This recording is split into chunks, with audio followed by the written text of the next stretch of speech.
ದೇವರ ನಾಮಕ್ಕೆ ಸ್ತೋತ್ರವಾಗಲಿ.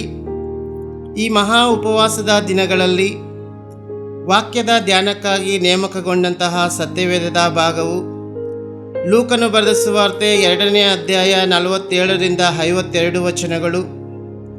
ಅದೇ ರೀತಿಯಾಗಿ ಪೇತ್ರನು ಬರೆದ 2ನೇ ಪತ್ರಿಕೆ 3ನೇ ಅಧ್ಯಾಯ 14ರಿಂದ 18 ವಚನಗಳನ್ನು ನೋಡುವಾಗ ಈ ದಿನದ ಧ್ಯಾನದ ವಿಷಯಗಳಾಗಿವೆ.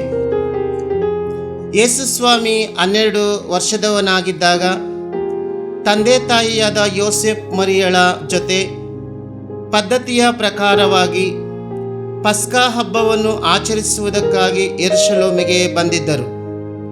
ಅಲ್ಲಿ ನಡೆದಂತಹ ಸಂಭವವನ್ನು ನೋಡುತ್ತಿದ್ದೇವೆ. ಮೊದಲನೆಯದಾಗಿ ಬಾಲಕನಾದ ಯೇಸು. ತಂದೆ ತಾಯಿಗಳು ಬಾಲಕನಾದ ಯೇಸುವನ್ನು 3 ದಿನಗಳಾದ ಮೇಲೆ ದೇವಾಲಯದಲ್ಲಿ ಬೋಧಕರ ನಡುವೆ ಉಪದೇಶಿಸುತ್ತಿರಲು ಪ್ರಶ್ನಿಸುತ್ತಿರಲು ಇರುವುದನ್ನು ಕಂಡರು.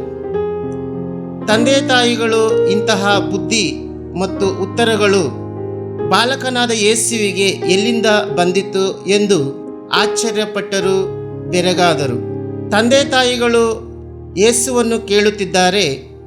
ನಾವು ಬಂಧುಗಳಲ್ಲಿ, ಸ್ನೇಹಿತರಲ್ಲಿ, ಜನರ ಗುಂಪಿನಲ್ಲಿ ಹುಡುಕುತ್ತಾ ಇದ್ದೆವು ಎಂಬುದಾಗಿ ಯೇಸುವನ್ನು ಕೇಳಿದ ಮಾತು.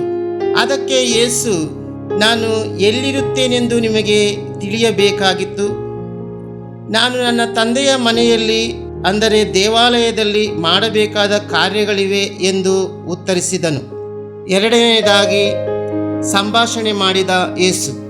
ಯೇಸು ತನ್ನ ಬಾಲ್ಯದಲ್ಲಿಯೂ ಸಹ ದೇವರ ಕುಮಾರನು, ಮೆಸ್ಸಿಯನು ಎಂಬುದಾಗಿ ತಂದೆ ತಾಯಿಗಳು ಬಲ್ಲವರಾಗಿದ್ದರು. ಯೇಸುವಿನ ತಂದೆ ತಾಯಿಗಳು ನಮ್ಮೊಂದಿಗೆ ಹಿಂತಿರುಗಿ ಬಾ ಎಂದು ಕೇಳಿದಾಗ ಯೇಸು ಅವರ ಮಾತಿಗೆ ವಿಧೇಯನಾದನು. ವೈದ್ಯನಾದ ಲೂಕನು ಹೇಳುತ್ತಿದ್ದಾನೆ, ಯೇಸು ಜ್ಞಾನದಲ್ಲಿಯೂ ದೇಹ ಬಲದಲ್ಲಿಯೂ ವೃದ್ಧಿಯಾಗುತ್ತಾ ಬಂದನು. ದೇವರ ಮತ್ತು ಮನುಷ್ಯರ ದಯೆ ಆತನ ಮೇಲೆ ಹೆಚ್ಚಾಗುತ್ತಾ ಬಂತು ಎಂಬುದಾಗಿ.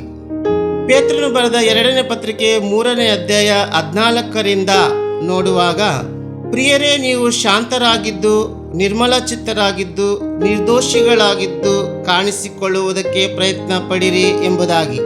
ಯಾಕೆಂದರೆ ಕರ್ತನು ದೀರ್ಘಶಾಂತನು, ರಕ್ಷಣಾರ್ಥಕವಾಗಿ ಎಡಿಸಿದವನು. ಪೌಲನು ದೇವರ ಜ್ಞಾನದ ಪ್ರಕಾರ ಪತ್ರಿಕೆಗಳಲ್ಲಿ ಬರೆಯಲ್ಪಟ್ಟಿದೆ. ಮೂರನೇದಾಗಿ ನೋಡುತ್ತಿದ್ದೇವೆ, ದೇವರ ಮತ್ತು ಮನುಷ್ಯರ ದಯೆ ಹೊಂದಿದ ಯೇಸು. ದೇವರಾದ ಯೆಹೋವನು ಸರ್ವಜ್ಞಾನಿಯಾಗಿದ್ದಾನೆ. ಆತನ ಜ್ಞಾನದಿಂದ ಮಾನವ ಕುಲವು ರಕ್ಷಿಸಲ್ಪಟ್ಟಿದೆ.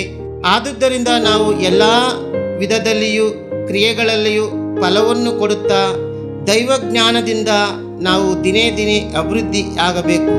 ಸರ್ವ ವಿಷಯಗಳಲ್ಲಿ ಚಿಂತೆ ಮಾಡದೆ ದೇವರ ಮುಂದೆ ಕೃತಜ್ಞತೆಯನ್ನು ಸಲ್ಲಿಸುವವರಾಗಿರಬೇಕು. ಲೂಕನು ಬರೆದ ಸುವಾರ್ತೆ 2ನೇ ಅಧ್ಯಾಯ 51ರಿಂದ ಕೆಲವು ವಚನಗಳನ್ನು ನಾವು ನೋಡುವಾಗ, ತಂದೆ ತಾಯಿಗಳ ಜೊತೆ ಯೇಸುಸ್ವಾಮಿ ನಜರೇತಿಗೆ ಬಂದನು ಎಂಬುದಾಗಿ. ಯೇಸುವಿನ ಸ್ವಂತ ಊರು ನಜರೇತ್ ಆಗಿತ್ತು. ಯೇಸುವಿನ ತಂದೆ ಒಬ್ಬ ಬಡಗಿ ಕೆಲಸದವನಾಗಿದ್ದನು, ಮರಿಯಳ ಮಗನಾಗಿದ್ದನು. ಯಾಕೋಬನು, ಯೂದ, ಸಿಮಿಯೋನನು ಇವರು ಅಣ್ಣಂದಿರಾಗಿದ್ದರು. ಯೇಸುವಿನ ಸ್ವದೇಶವನ್ನು ಸ್ವಂತ ಜನರಲ್ಲಿಯೂ ವ್ಯಾಪಿಸಿತು. ಬಾಲಕನಾದ ಯೇಸುವನ್ನು ನೋಡುವಾಗ ವಿದ್ವಾಂಸರ ಸಂಗಡ ಸಂಭಾಷಣೆ ಮಾಡಿದನು. ದೇವಾಲಯದಲ್ಲಿ ಉಪದೇಶಿಸುತ್ತಿದ್ದನು. ಜ್ಞಾನದಲ್ಲಿಯೂ ದೇಹ ಬಲದಲ್ಲಿಯೂ ಅಷ್ಟೇ ಅಲ್ಲದೆ ಮನುಷ್ಯರ ಮತ್ತು ದೇವರ ದಯೆಯು ಬಾಲಕನಾದ ಯೇಸುವಿನಲ್ಲಿತ್ತು. ಒಟ್ಟಾರೆ ನೋಡುವಾಗ ಮಹತ್ಕಾರ್ಯಗಳನ್ನು, ಅದ್ಭುತ ಕಾರ್ಯಗಳನ್ನು, ಸೂಚಕ ಕಾರ್ಯಗಳನ್ನು ನಡೆಸುವುದಕ್ಕೆ ದೇವರು ನೇಮಕಗೊಂಡ ಸರ್ವಜ್ಞಾನಿಯಾದ, ಮನುಷ್ಯರಲ್ಲಿಯೂ ಮನುಷ್ಯನು, ದೇವರುಗಳಲ್ಲಿ ಅತಿ ಶ್ರೇಷ್ಠನು, ಸೃಷ್ಟಿಯ ಯಜಮಾನನು ಆಗಿದ್ದನು ಎಂಬುದಾಗಿ. ಈ ಮಹಾ ಉಪವಾಸದ ದಿನಗಳಲ್ಲಿ ಧ್ಯಾನದಲ್ಲಿ ನಾವೆಲ್ಲರೂ ಕ್ರಿಸ್ತನೊಂದಿಗೆ ಒಟ್ಟಾಗಿ ನಡೆಯೋಣ. ಬನ್ನಿ. ಆಮೇನ್.